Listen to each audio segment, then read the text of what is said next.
There's a particular kind of quiet that falls over a room when your own child looks at you like a stranger. I'd built the walls around us, signed the checks, shook hands, answered for every mistake made under that roof for 33 years.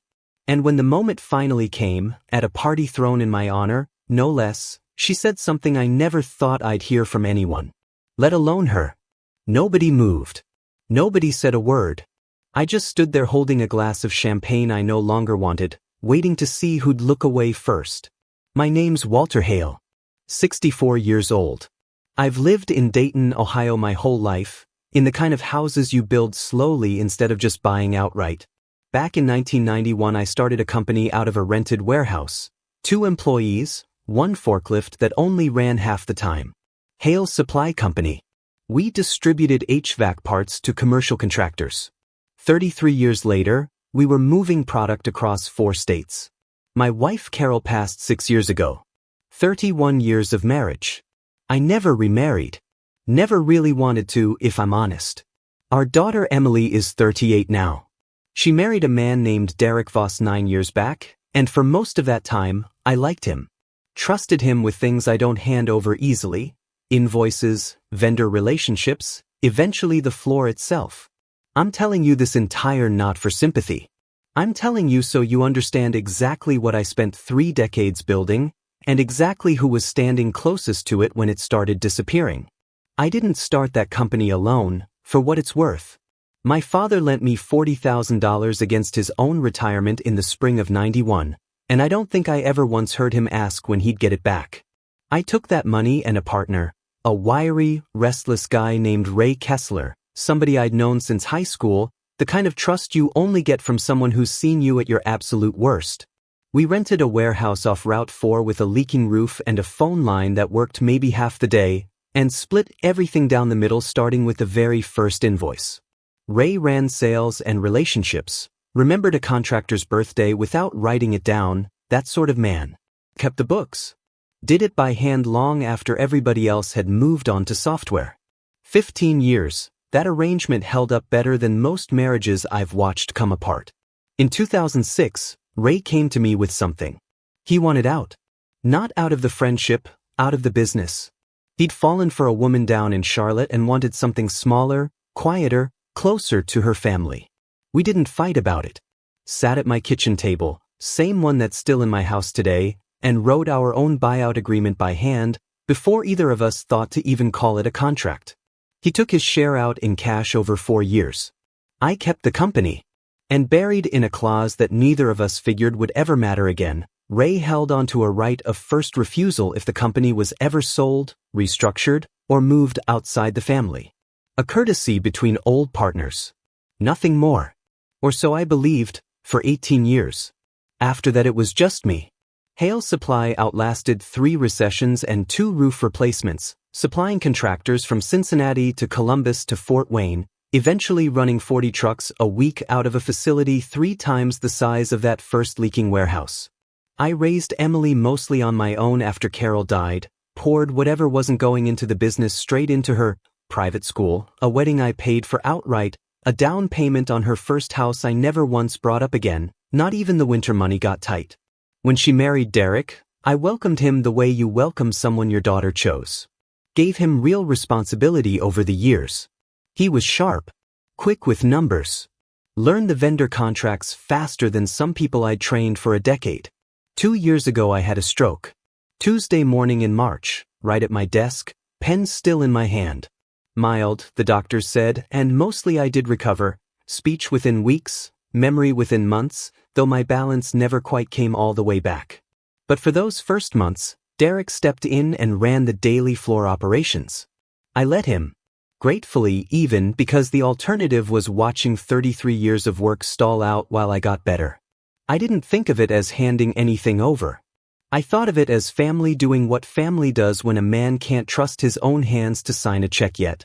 Looking back now, that was exactly the door I should have watched more closely. Derek, unlike me, never once stopped thinking of it as a door. It was a Thursday afternoon in April when I sat down at my old desk to clear out some files. Derek had gently suggested I finally deal with them now that retirement was getting close, and I found an email that wasn't meant for me forwarded by mistake. One careless click from a name I didn't recognize to an address I check every single day. Subject line: Hail exit timeline, final draft. I almost closed it without a second look. Something in the phrasing stopped me instead. The body referenced a document I'd never seen. A client transition schedule, dated 7 months back, listing 31 of our biggest accounts being migrated, quietly, in stages, to an entity called Voss Mechanical Solutions LLC. I read that name twice. Then a third time, slower, like it might rearrange itself into something I recognized. I'd never heard it in my life. Not in a meeting. Not over Sunday dinner. Not once in 9 years sitting across the table from the man who apparently owned it. I checked the state filing that same night, alone at my kitchen table, laptop screen the only light in the house, coffee going cold beside the mouse. Voss Mechanical Solutions LLC had been incorporated 14 months earlier. Registered to an address 6 miles from our warehouse. Derek listed as sole managing member. 14 months. That put it 2 full months before I'd even said the word retirement out loud to anyone, including Emily. I didn't call him that night. Didn't call anybody. Just sat there turning the dates over in my head like coins, trying to find some innocent order they could fall into. Couldn't find one. What I felt wasn't rage. Not yet. It was something quieter and colder, that sinking recognition that the ground I'd been standing on for 2 years had already been sold out from under me piece by piece. Invoice by invoice. And I was the last one in the building to find out. I sat on it for 3 days before I told a soul, and the person I told wasn't Emily. It was Diane Okafor, a woman I'd known since our kids played the same soccer league, who'd built a small, sharp law practice out of a converted house on Wayne Avenue. Called her on a Sunday, which I never do, and she picked up on the second ring. The kind of pickup that tells you she already heard it in your voice. I read her the dates. The 2006 buyout clause. The LLC filing, 14 months old. 31 accounts. She didn't interrupt once, which told me almost as much as what she said after. Walter, she said finally, I want to be careful here, because what you're describing isn't a family disagreement. It's the shape of a company being quietly moved out from under its owner while he was medically compromised. I need you to hear how serious that is before you do anything else. She told me what I already half knew and hadn't let myself say out loud, that documents signed during recovery can be challenged, that a competing entity built on stolen client relationships could be a civil matter, maybe criminal. And that before I did anything, I needed 2 things. A paper trail, and a witness who'd known the company before Derek ever set foot in it. There was only one man who fit that description. I hadn't spoken to him in years. No falling out, just the ordinary drift between 2 guys who used to share everything and now shared a birthday card once a year. I sat with the phone in my hand a good long while before I dialed. Ray Kessler picked up on the 4th ring, and when I said my name there was a pause just long enough for me to wonder if he'd hang up. Walter Hale, he said. I was starting to think you'd forgotten my number. I told him I needed to see him. Didn't say why. Some things go better across a table than down a phone line, but something in my voice must have carried, because he didn't ask twice. Just told me when he could get to Dayton. And hanging up that phone, I realized I hadn't felt this steady in weeks. May 9th, Derek presented what he called a restructuring plan to the board, 3 of whom were old friends I'd appointed myself, over coffee I'd paid for, at a meeting I wasn't even told about until it was already over. Emily mentioned it to me afterward, almost cheerful, like I'd simply been busy that morning instead of deliberately left off the calendar. May 22nd, a doctor I'd never met called the house to schedule a routine cognitive follow-up, one Derek had arranged through an office 30 miles outside our usual network, which took me 2 separate calls just to confirm even existed. I went anyway, calm as ever. Passed every test without breaking a sweat. Said nothing to Derek about it.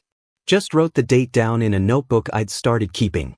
Through June, I watched Emily start speaking for me in meetings I used to run alone. Finishing my sentences before I could get to them. Softening decisions I hadn't even made yet. Deferring to Derek on company direction with the kind of practiced ease that told me she'd done it more than once already. Watched her do it right at our own kitchen table one night, correcting something I'd said about a vendor contract with the fact that, when I quietly checked later, turned out to be flat wrong. I said nothing that night, either smiled. Changed the subject, asked if she wanted more coffee. At the company barbecue in late June, Derek stood up in front of 40 employees and thanked me, warmly, generously, for decades of vision. To everyone standing in that yard, it sounded like heartfelt gratitude. To me, standing 3 feet away with a paper plate balanced in my hand, it sounded like a eulogy for a man who hadn't died yet. He shook my hand for the cameras, smiling the whole time. His grip was steady. Mine was steadier. I want to be clear about something, because it matters more than anything else in this story. I never once raised my voice through those long months. Never confronted him at that barbecue. Never cornered Emily at that kitchen table. Never gave either one of them the satisfaction of watching me lose my composure in a room they controlled. I just kept a small notebook. Every date, every strange phone call, every quietly wrong fact, in my own handwriting, in the order it happened. By July, that notebook had 11 entries in it. I didn't know yet it would need exactly one more before any of it truly mattered. Ray drove up from Charlotte on a Saturday in late July, and the second he stepped out of his truck in my driveway, I could see the 18 years hadn't erased a thing between us. We didn't hug, never really our way. Shook hands instead, the way we used to at the end of a good quarter. Then he looked at me and said, simple as that, "All right, Walter. Show me what you found." We spread it all across my kitchen table, the same one where we'd written that buyout agreement back in 2006. The LLC filing. The client transition schedule. My notebook, 11 entries deep. Ray read through it slow, and I watched something shift in his face right when he hit the incorporation date. "That right of first refusal," he said, tapping the old buyout paper with one finger, "was never dormant. It's still binding. If Derek's structuring a transfer of company assets outside the family, I've got standing to intervene. Not as a courtesy. As a matter of contract." Diane confirmed it 2 days later, her voice careful but sure. Ray's clause, buried 18 years, gave him a legal foothold none of us had thought to close off. Between the three of us, mostly by phone and encrypted email through the rest of the summer, we put together what Diane started calling the file. Bank records showing payments routed through Voss Mechanical's account from clients still technically under Hale supply contracts. The incorporation date lined up next to my hospital admission records. And, worst of all, a signature on my own voluntary retirement acknowledgement, dated to a week I was on medication strong enough that I barely remembered signing anything at all. I hadn't signed that voluntarily. Not by any honest measure. I'd signed it at Derek's own kitchen table, 3 days home from the hospital, when I could barely hold a pen steady, let alone read what was in front of me. We didn't confront him. Not yet. Not close. Diane was firm on that. Everything had to be built before anything got said, because the second Derek knew we were watching, he'd have time to cover whatever was still exposed. So I kept showing up to family dinners. Kept shaking his hand. Let Emily keep finishing my sentences. Said nothing about any of it, even the week I found out my own signature had been used against me. By September the file was complete. What we didn't have yet was a room, and a reason, that would put all of it in front of witnesses who couldn't look away. The retirement party was Emily's idea. Or that's what she told me. I let her handle every detail, the venue, the caterer, a guest list pushing 90 names pulled from 3 decades of vendors, employees, family. I only asked for one addition, and I made it quietly, through Diane's office rather than my own phone, to a version of that guest list I never let Emily or Derek see in full. Didn't tell a soul, not even Diane, exactly what I meant to do once that one particular name walked through the door. I only knew it'd be the last quiet thing I ever did in that company. The party was held at the Montgomery Country Club, second Saturday of October, under white tents and string lights Derek had personally signed off on. 90 guests, most of them people who'd worked beside me for years, filling that room with the kind of warmth you only get at an ending everybody assumes is simple. I stood near the head table in the same suit I wore to Emily's wedding, watching Derek work the crowd like a man already measuring space for his own name on the door. It happened during the toasts. Emily stood up, glass in hand, said a few genuinely warm things about my years running the company, And then her voice shifted. Careful, in a way I recognized instantly, having heard Derek's phrasing in it for months. Dad built something wonderful, she said, but every company has to grow past its founder eventually. I think it's time we all admitted that you don't really belong here anymore. Not the way you used to. The room went quiet in that specific way a room goes quiet when everyone senses something true just got laid out loud by accident. I didn't flinch. I'd had months to brace for some version of this moment. Just never quite this one. That's when the door at the back of the tent opened, and Ray Kessler walked in. He crossed straight toward me, ignoring the murmurs, and shook my hand the same way he had in my driveway back in July. "Sorry I'm late, Walter," he said, loud enough for the nearest tables to catch it. "Traffic on 75. Then he turned to the room, to Derek, specifically, and mentioned he had some paperwork the board members present should probably see before the night went any further. I watched Derek's face while Ray laid it out plain. The incorporation date. The client transition schedule. The right of first refusal that had never once expired. Watched that composure he'd worn like a second skin for 2 years start to slip, first at the mouth, then in his hands, which he couldn't quite hold still against his glass. 3 board members traded a look I'll remember for the rest of my life. "This is a family matter," Derek said. Too quick. Too loud for the room he'd built his whole performance around. "No," Ray said, calm as ever. "It's a contract matter. I've had this document since 2006. You just forgot I existed." Emily hadn't sat back down. She was just staring at her husband with an expression I hadn't seen on her since she was 9 years old, the exact look of a kid realizing, for the first time, that a grown-up she trusted had lied to her, straight to her face. The board didn't wait around for lawyers to tell them what to do next. Within a week, Derek's operational authority was suspended pending a formal investigation, unanimous, no real debate needed once Diane laid out the file. Bank records, incorporation dates, my hospital admission paperwork, all set side by side against a signature I'd never truly given of my own free will. Voss Mechanical Solutions LLC got handed to a forensic accountant inside the month, and the client contracts quietly migrated back to Hale Supply by December, most of them without a single account even noticing they'd left. I was reinstated as majority owner that same week, though I made it clear to Ray and to Diane that I had no real interest in running the floor day to day at my age anymore.